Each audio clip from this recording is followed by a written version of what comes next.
বন্ধুরা সবাইকে স্বাগত। আমি আমাদের পরিবারে আশা করছি আপনারা সকলেই ভালো আছেন, সুস্থ আছেন। আজ কপি এই যে ডাঁটাগুলো আছে এইগুলো দিয়ে চচ্চড়ি রেসিপি নিয়ে এসেছি। আশা করছি আপনাদের সকলে ভালো লাগবে।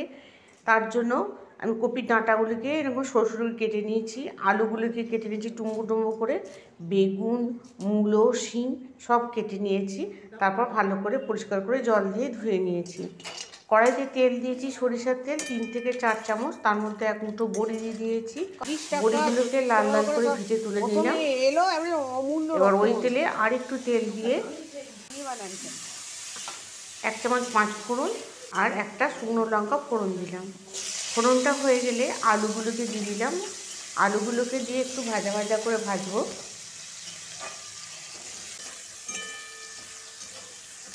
আলুটাকে ভেজে নিলাম একটু।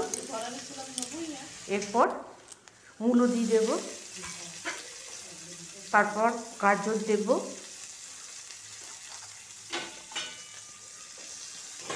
দিয়ে একটু নাড়াচাড়া করব আর একটু ভেজে নেব।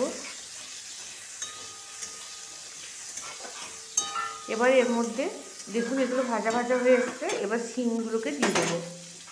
শিমগুলোকে দিয়ে একটু নাড়াচাড়া করে বেগুনগুলোকেও দিয়ে দেবো। আর আমি এদিকে কপির ডাঁটাকে কুকারে সিদ্ধ করে নিয়েছি, 2টো সিটি দিয়েছি। এই বেগুনগুলোকে দিয়ে দিচ্ছি। বেগুনগুলোকে সব শেষে দিলাম, নাহলে গলে যাবে।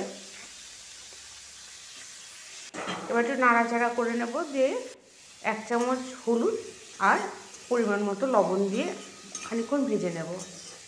এবার এর মধ্যে 1 চামচ ধনে জিরে গুঁড়ো দেবো। আরও খানিকক্ষণ কষিয়ে নেব। কষানো হয়ে গেলে কপির ডাঁটগুলোকে দিয়ে দেবো, দিয়ে ভালো করে কষিয়ে নেব।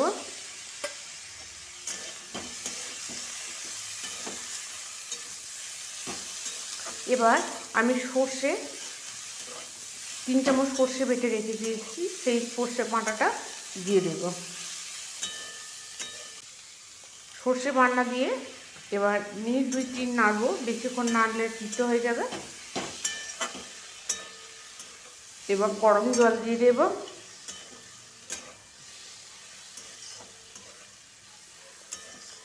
এইটা অনুরোধ রইল, এটা করে দেখবেন। গরম ভাতে খুব ভালো লাগে খেতে, তাছাড়া এমনিও খেতে খুব ভালো লাগে। এবার গরম জল দিয়ে দিচ্ছি।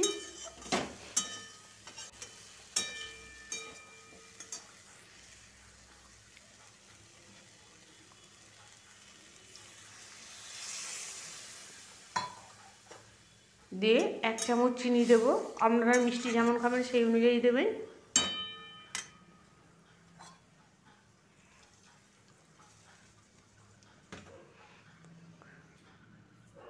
দিয়ে ঢাকা দিয়ে দেবো। বড়িগুলো দিয়ে দিচ্ছি, দিয়ে ঢাকা দিয়ে দেবো। মিনিট 10 লো ফ্লেমে রাখলে এটা হয়ে যাবে। দেখুন বন্ধুরা কত সুন্দর লাগছে। যে সমস্ত বন্ধুরা নতুন দেখছেন, যদি রেসিপিটা আপনাদের পছন্দ হয়ে থাকে তাহলে একটা লাইক দিতেই পারেন, কমেন্ট করবেন আর একটা সাবস্ক্রাইব করবেন আর শেয়ার করবেন। হয়ে গেছে, এরপর আমি চাপাবো। এবার নামিয়ে নেব। সময় লাগবে বেশি। গরম গরম ভাতে খুব ভালো লাগে খেতে। এবার খেয়ে দেখবেন। নমস্কার বন্ধুরা।